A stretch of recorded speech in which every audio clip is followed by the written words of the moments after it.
تصور کریں کہ ایک بہت سنگین نوعیت کا جرم ہوا ہے، مطلب ثبوت بھی موجود ہے، پولیس نے تفتیش بھی کی ہے، لیکن ماتحت عدالت کا جج کسی نامعلوم وجہ سے اس خطرناک مجرم کو بس معمولی سا جرمانہ کر کے چھوڑ دیتا ہے۔ یہ تو بہت خطرناک صورتحال ہو سکتی ہے۔ بالکل۔ یا پھر اس کے بالکل الٹ سوچیں، ایک بے گناہ شخص کی سچی شکایت کو بغیر کسی ٹھوس وجہ کے شروعات میں ہی ردی کی ٹوکری میں پھینک دیا جاتا ہے۔ جی ایسا بھی ہوتا ہے سسٹم میں۔ تو ایسے میں ایک بہت بنیادی سوال ذہن میں آتا ہے کہ ان ججوں پر کون نظر رکھتا ہے؟ یعنی جب نظام انصاف خود کوئی غلطی کر بیٹھے تو اس خامی کو کیسے سدھارا جاتا ہے؟ یہ ایک بہت اہم سوال ہے، اور میرے خیال میں آج کی ہماری گفتگو کا محور بھی یہی ہے۔ جی بالکل۔ آج کے اس تفصیلی جائزے میں ہم بالکل اسی موضوع کی گہرائی میں جا رہے ہیں۔ ہمارے پاس جو آج دستاویز موجود ہے نا، وہ کوئی عام تحریر نہیں ہے۔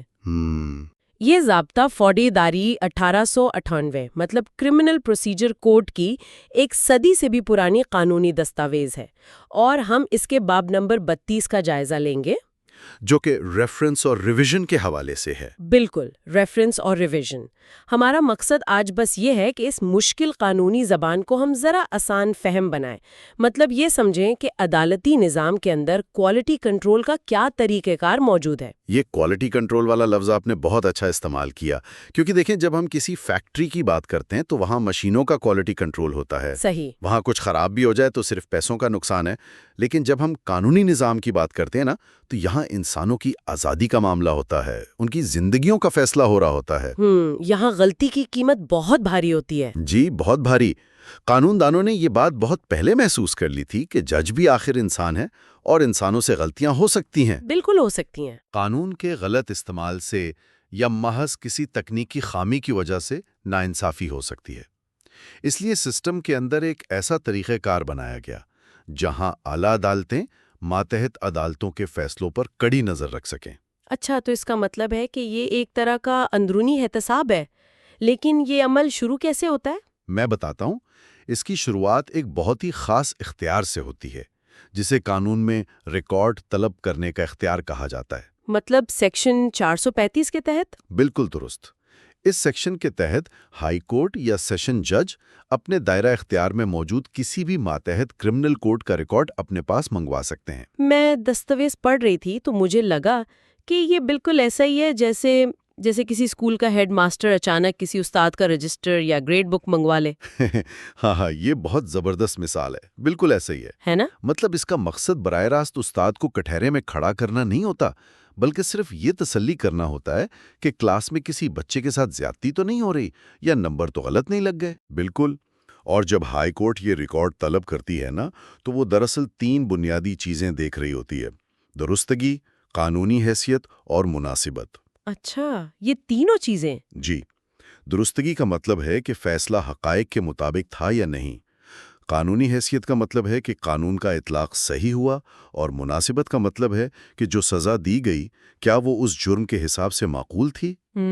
یہ تو بہت باریک بینی والا کام ہے، لیکن میرے ذہن میں ایک بہت سنگین الجھن پیدا ہو رہی ہے یہاں۔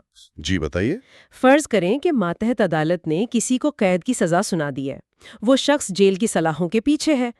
اب ہائی کورٹ نے وہ ریکارڈ منگوا لیا جائزے کے لیے۔ صحیح۔ ہم سب جانتے ہیں کہ فائلوں کی منتقلی اور اس سارے قانونی عمل میں مہینوں لگ سکتے ہیں، تو کیا اس سارے عرصے میں وہ شخص جیل میں ہی سڑتا رہے گا؟ یہ واقعی انسانی حقوق کا ایک بہت بڑا مسئلہ بن سکتا تھا۔ بالکل۔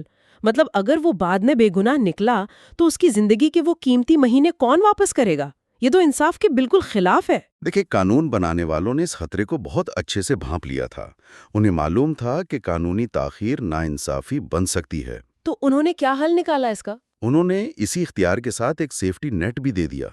مطلب جب اعلیٰ عدالتیں ریکارڈ منگواتی ہیں تو ان کے پاس یہ ثوابدیدی اختیار بھی ہوتا ہے کہ وہ سزا پر عمل درآمد کو عارضی طور پر روک دیں۔ ارے واہ، یعنی اسے ضمانت مل سکتی ہے؟ جی بالکل۔ اگر وہ شخص قید میں ہے تو عدالت اسے جانچ پڑتال مکمل ہونے تک ضمانت پر رہا کر سکتی ہے، تاکہ اگر بعد میں وہ بے گناہ ثابت ہو تو اس کا وقت ضائع نہ ہوا ہو۔ یہ جان کر واقعی اطمینان ہوتا ہے کہ سسٹم میں اندھی تقلید کے بجائے انسانی ہمدردی بھی موجود ہے۔ اچھا، ایک اور چیز جس نے میری توجہ کھینچی وہ اس ضابطے کا سفر ہے۔ آپ کا اشارہ ان حذف شدہ دفعات کی طرف ہے؟ بالکل۔ اس باب میں دفعہ 432، 434, 437 ان سب کے آگے واضح طور پر لکھا ہوا ہے حذف شدہ یعنی اومیٹڈ۔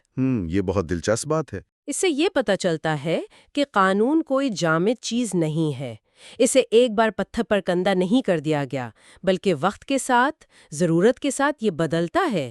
جی، جو چیزیں 1898 میں نو آبادیاتی دور میں ضروری تھیں وہ بعد میں غیر متعلقہ ہو گئیں اور انہیں نکال دیا گیا۔ بالکل۔ اچھا، اب اس کے اگلے مرحلے پر آتے ہیں۔ ریکارڈ آ گیا ہائی کورٹ کی میز پر۔ اب اگر اس جائزے میں معلوم ہو کہ ماتحت عدالت نے واقعی کوئی غلطی کی ہے تو پھر کیا ہوگا؟ یہاں سیکشن 436 حرکت میں آتا ہے اور قانون ایک نیا میکانزم متعارف کرواتا ہے جسے مزید انکوائری کی ہدایت کہتے ہیں۔ مزید انکوائری؟ یہ کن کیسز میں ہوتا ہے؟ یہ خاص طور پر ان صورتوں میں ہوتا ہے جہاں کسی مجسٹریٹ نے کسی کی شکایت کو بالکل شروعات میں ہی ردی کی ٹوکری میں ڈال دیا ہو یا ملزم کو ٹرائل شروع ہونے سے پہلے ہی رہا کر دیا ہو۔ اچھا، یعنی کیس چلا ہی نہیں؟ بالکل، ایسی صورت میں ہائی کورٹ یا سیشن جج حکم دے سکتے ہیں کہ بھئی اس معاملے کی دوبارہ انکوائری کرو، اس کی گہرائی میں جاؤ۔ لیکن رکیے، مجھے یہاں ایک بہت بڑا تضاد نظر آ رہا ہے۔ کیسا تضاد؟ ہم اکثر قانون میں ایک اصطلاح سنتے ہیں، ڈبل جیوپرڈی۔ مطلب ایک ہی شخص کو ایک ہی جرم کے الزام میں بار بار تنگ نہیں کیا جا سکتا۔ جی بالکل، یہ ایک تسلیم شدہ اصول ہے۔ تو اگر مجسٹریٹ نے کسی کو رہا کر دیا ہے اور ہائی کورٹ دوبارہ اس کیس کو کھدوا رہی ہے تو کیا یہ ڈبل جیوپرڈی نہیں ہے؟ یہ تو ملزم کے حقوق کی خلاف ورزی لگتی ہے۔ بظاہر یہ اعتراض بہت مضبوط لگتا ہے اور کئی لوگ یہ سوال اٹھاتے بھی ہیں، لیکن اگر ہم تھوڑا تکنیکی اعتبار سے دیکھیں نا تو یہ ڈبل جیوپرڈی نہیں ہے۔ اچھا، وہ کیسے؟ کیونکہ ڈبل جیوپرڈی تب لاگو ہوتی ہے جب ایک باقاعدہ اور مکمل ٹرائل ہو چکا ہو، مطلب فریقین نے گواہ پیش کر دیے ہوں، جرح ہو چکی ہو اور پھر عدالت نے اسے باقاعدہ بری کیا ہو۔ یعنی پورا عمل مکمل ہوا ہو۔ بالکل، لیکن مزید انکوائری کا یہ حکم صرف ان کیسز پر لاگو ہوتا ہے جو ٹرائل تک پہنچے ہی نہیں تھے، جو کسی تکنیکی خامی یا جلدی کی وجہ سے راستے میں ہی ختم ہو گئے۔ بالکل درست۔ تصور کریں نا کہ ایک شخص کے خلاف پکے ثبوت تھے، لیکن میجسٹریٹ نے بس کسی کاغذی خامی کی وجہ سے کیس پہلی دن خارج کر دیا۔ تو اس طرح تو مجرم صاف بچ نکلے گا نا؟ یہی تو، اگر اعلیٰ عدالت مداخلت نہ کرے تو مجرموں کو ایک چور دروازہ مل جائے گا۔ مزید انکوائری کا مقصد یہی ہے کہ کوئی حقیقی مجرم صرف کسی قانونی سکم کی وجہ سے بچ نہ نکلے۔ یہ فرق واقعی بہت اہم ہے۔ ایک باقاعدہ بریت اور ابتدائی خارج ہونے میں زمین آسمان کا فرق ہے۔ جی، اور یہ اصول یقینی بناتا ہے کہ تکنیکی وجوہات انصاف کا راستہ نہ روکیں۔ چلیں، یہ تو سمجھ آ گیا۔ اب ذرا بحث کو ایک قدم آگے لے کر چلتے ہیں۔ فرض کریں کیس ٹرائل تک گیا، پورا ٹرائل ہوا، جرم ثابت بھی ہو گیا اور سزا بھی مل گئی۔ صحیح ہے۔ لیکن جب فائل ہائی کورٹ پہنچی تو جج صاحب نے دیکھا کہ جرم تو کسی کی جان لینے کا تھا، لیکن ماتحت میجسٹریٹ نے مجرم کو صرف 6 ماہ قید کی سزا دی، جو کہ جرم کی سنگینی کے لحاظ سے بہت کم ہے۔ بالکل۔ اب چونکہ ٹرائل بھی ختم ہو چکا ہے اور سزا بھی مل چکی ہے، تو کیا ہائی کورٹ اس سزا میں کوئی مداخلت کر سکتی ہے؟ کیا وہ سزا بڑھا سکتے ہیں؟ یہی وہ مقام ہے جہاں یہ قانون اپنی اصل طاقت دکھاتا ہے۔ سیکشن 439 کے تحت ہائی کورٹ کے پاس یہ سوابدیدی اختیار ہے کہ وہ دی گئی سزا میں باقاعدہ اضافہ کر سکتی ہیں۔ ویٹ، کیا واقعی وہ سزا بڑھا سکتے ہیں؟ جی بالکل، اسے انہینس کر سکتے ہیں۔ اگر اعلیٰ عدالت کو لگے کہ سزا اتنی کم ہے کہ انصاف کا خون ہو رہا ہے تو وہ اسے بڑھا کر قانون کی عملداری یقینی بناتے ہیں۔ یہ سن کر تو ایک عجیب سا احساس ہوتا ہے۔ مطلب یہ تو ایسا ہی ہے جیسے آپ کسی ریسٹورانٹ کے مینیجر سے شکایت کریں کہ مجھے کھانا کم ملا ہے اور مینیجر کھانا پورا کرنے کے بجائے الٹا آپ کے بل میں اضافہ کر دے۔ مطلب آپ گئے تھے ریلیف لینے اور لینے کے دینے پڑ گئے۔ یہ مثال بہت زبردست ہے۔ ہوتا بالکل ایسا ہی ہے۔ جب آپ کی فائل اوپر جاتی ہے تو وہ پوری کھل جاتی ہے، لیکن ایسا نہیں ہے کہ ہائی کورٹ منمانی کر سکتی ہے۔ اچھا، یعنی اس اختیار کی کچھ حدود بھی ہیں؟ بالکل، قانون نے بڑی سخت حد بندیاں لگائی ہیں۔ سب سے پہلی قید تو یہ ہے کہ ہائی کورٹ کسی بھی بری ہونے والے شخص کی بریت کو سزا میں نہیں بدل سکتی۔ اچھا، مطلب اگر کسی کو مکمل ٹرائل کے بعد بے گناہ قرار دے دیا گیا ہے تو ریویژن میں اسے اچانک مجرم نہیں بنایا جا سکتا؟ بالکل نہیں۔ اگر ریاستی استغاثہ کو کوئی مسئلہ ہے تو انہیں باقاعدہ اپیل کے راستے سے آنا پڑے گا۔ ریویژن کے ذریعے آپ کسی بری شدہ شخص کو مجرم نہیں ٹھہرا سکتے۔ یہ تو ملزم کے حقوق کے لیے ایک بہت مضبوط ڈھال ہے۔ اس کے علاوہ اور کیا قید ہے؟ دوسری حد سزا کی مقدار پر ہے۔ ہائی کورٹ اس سزا کو صرف اتنا ہی بڑھا سکتی ہے جتنا اس درجے کے میجسٹریٹ کو اختیار حاصل تھا۔ مطلب اگر فرسٹ کلاس میجسٹریٹ کا کیس تھا تو ہائی کورٹ اچانک پھانسی نہیں دے سکتی؟ بالکل، کیونکہ مجسٹریٹ کے پاس پھانسی دینے کا اختیار ہی نہیں تھا۔ اور تیسری چیز یہ ہے کہ اگر آپ کے پاس اپیل کا حق تھا اور آپ نے اپیل نہیں کی تو آپ ریویژن نہیں مانگ سکتے۔ یعنی اگر آپ نے سیدھا راستہ استعمال نہیں کیا تو آپ کو شارٹ کٹ نہیں ملے گا۔ بالکل صحیح سمجھے آپ۔ یہ تمام حدود بہت منطقی ہیں، لیکن اس سارے جائزے میں مجھے سب سے زیادہ حیرانگی اس قانون کی ایک ذیلی شق پر ہوئی۔ آپ سب سیکشن 6 کی بات کر رہی ہیں نا؟ جی بالکل، یہ ایک ایسا موڑ ہے جو اس قدر سخت قانون کو اچانک بہت منصفانہ بنا دیتا ہے۔ ذرا سامعین کی دلچسپی کے لیے اس کی منطق سمجھائیں۔ دیکھیں، انصاف کا سب سے بنیادی اصول ہے کہ کسی کے خلاف کارروائی کرنے سے پہلے اسے سنا جائے۔ یہ شق اسی اصول پر قائم ہے۔ یعنی اگر سزا بڑھانی ہے تو مجرم کو بلانا پڑے گا؟ جی، ہائی کورٹ بند کمرے میں اچانک سزا نہیں بڑھا سکتی۔ انہیں ملزم کو نوٹس دینا ہوگا، اسے طلب کرنا ہوگا اور موقع دینا ہوگا کہ وہ بتائے اس کی سزا کیوں نہ بڑھائی جائے۔ اور میرے خیال میں اصل کمال تو وہ ہے جو اس ملزم کو عدالت میں بولنے کا حق ملتا ہے۔ بالکل، اصل قانونی جادو یہی ہے۔ جب اس شخص کو بلایا جاتا ہے نا، تو وہ صرف سزا بڑھنے کے خلاف نہیں بولتا۔ تو پھر اور کیا بولتا ہے وہ؟ قانون اسے یہ غیر معمولی موقع دیتا ہے کہ وہ اپنی اصل سزا کے خلاف ہی دلائل شروع کر دے۔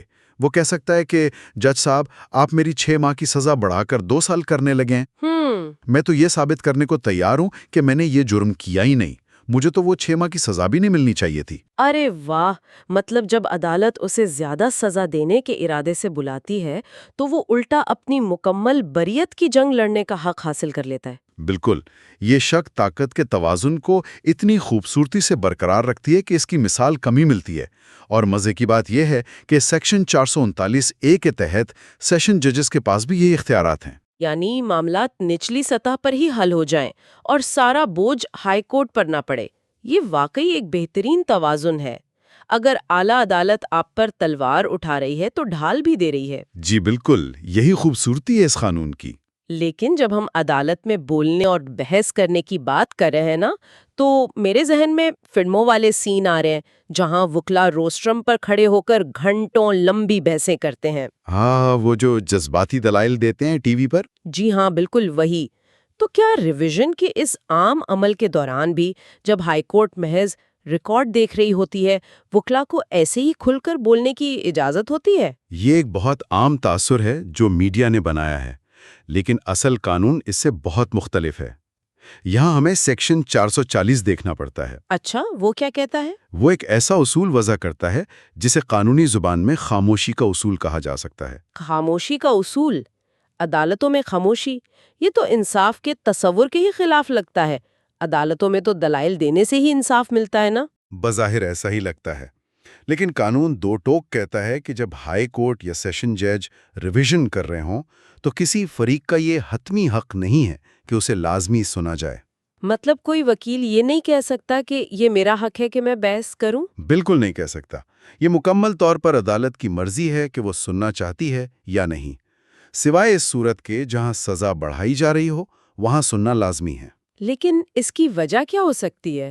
کیا اس طرح کوئی اہم بات عدالت کی نظر سے مس نہیں ہو جائے گی؟ دیکھیں نا، ریویژن کوئی نیا ٹرائل تو ہے نہیں، نہ کوئی نئے گواہ ہیں، نہ نئے ثبوت۔ یہ بس پرانے ریکارڈ کا ایک تکنیکی اور کاغذی جائزہ ہے۔ یعنی صرف فائل پڑھ کر دیکھنا ہے کہ فیصلہ قانون کے مطابق ہے یا نہیں۔ جی، اگر ہر ریویژن میں وکلاء کو گھنٹوں بولنے کا حق دے دیا جائے تو ہائی کورٹ کے پاس تو نئے مقدمات سننے کا وقت ہی نہیں بچے گا۔ سسٹم بالکل مفلوج ہو جائے گا۔ یہ بات تو ہے، یعنی یہ فیصلہ سازی کو تیز بنانے کے لیے ایک فلٹر ہے۔ اچھا، جب یہ کاغذی کارروائی مکمل ہو جائے اور فیصلہ آ جائے تو کیا ہوتا ہے؟ یہاں سیکشن 442 آتا ہے۔ جب ہائی کورٹ فیصلہ سناتی ہے تو وہ اس کی باقاعدہ تصدیق کر کے ماتحت عدالت کو واپس بھجواتی ہے، تاکہ وہ اپنے رجسٹر اور ریکارڈ کو اس کے مطابق اپ ڈیٹ کر سکیں۔ بالکل۔ اگر کوئی نیا حکم جاری کرنا ہے یا پرانا منسوخ کرنا ہے تو ماتحت عدالت اس کی روشنی میں کرتی ہے، اور یوں یہ پورا سائیکل مکمل ہو جاتا ہے۔ زبردست! تو آج کے اس تفصیلی جائزے سے ایک بات تو شیشے کی طرح صاف ہو گئی ہے کہ قانونی نظام محض چند کتابوں اور ضابطوں کے نام نہیں ہے۔ بالکل، یہ ایک زندہ نظام ہے۔ جی، یہ ایک زندہ، دھڑکتا ہوا اور سب سے بڑھ کر ایک خودکار نگران مطلب سیلف چیکنگ سسٹم ہے۔ اعلیٰ عدالتیں نہ صرف غلطیاں درست کرتی ہیں بلکہ وہ اس بات کو یقینی بناتی ہیں کہ انصاف کا معیار کبھی گرنے نہ پائے۔ اور یہ بہت ضروری بھی ہے نا، تاکہ سسٹم پر عوام کا اعتماد بحال رہے۔ اگر لوگوں کو لگے کہ ماتحت عدالتوں کی غلطی کا کوئی علاج نہیں تو معاشرے میں انتشار پھیل جائے گا۔ بالکل، ریویژن کا یہ اختیار دراصل اس امید کو زندہ رکھتا ہے کہ اوپر ایک ایسا نظام موجود ہے جو ناانصافی کا ازالہ کر سکتا ہے۔ جی ایسا ہی ہے۔ لیکن اس تمام بحث کو سمیٹتے ہوئے میرے ذہن میں ایک خیال آ رہا ہے، اور کوئی بھی انسان اس پر سوچنے پر مجبور ہو سکتا ہے۔ جی، کیا خیال ہے؟ ہم نے دیکھا کہ قانون اعلیٰ عدالتوں کو یہ حیران کن اختیار دیتا ہے کہ وہ ریویژن کے دوران سزا بڑھا بھی سکتی ہیں۔ جی ہاں، بالکل بڑھا سکتی ہیں۔ اب ذرا اس کا نفسیاتی پہلو دیکھیں۔ فرض کریں ایک ملزم اپنے کیس کو چیلنج کرنے کا سوچ رہا ہے کہ شاید سزا کم ہو جائے، لیکن اس کے ذہن میں یہ خوف بھی ہے کہ اگر فائل کھل گئی تو میری سزا کم ہونے کے بجائے کہیں مزید بڑھ ہی نہ جائے۔ یہ تو بہت حقیقی ڈر ہے نا؟ تو کیا یہ تلوار جو سر پر لٹک رہی ہے، یہ ایک ملزم یا اس کے وکیل کو چیلنج کرنے سے ڈراتی نہیں ہوگی؟ کیا یہ ڈر وکلاء کی پوری حکمت عملی کو بدل کر نہیں رکھ دیتا؟ یہ واقعی ایک بہت گہرا اور دلچسپ نکتہ ہے۔ بالکل۔ کیا نظام انصاف سے مدد مانگنے کا یہ خطرہ اتنا بڑا ہو سکتا ہے کہ لوگ خاموش رہنے کو ہی بہتر سمجھے؟ اس سوال پر ضرور غور کرنے کی ضرورت ہے، اور اسی فکر انگیز نکتے کے ساتھ ہم آج کے اس تفصیلی جائزے کو یہیں ختم کرتے ہیں۔ ہم نے سمجھا کہ قانون کے خشک ضابطوں کے پیچھے کیسے طاقتور میکانزم کام کرتے ہیں۔ ہمارے ساتھ جڑے رہنے کا بہت شکریہ۔ You are watching Legal Gupshup and GK with MD, your source for legal, historical, and breaking news. Don't forget to like, subscribe, and share for more informative content.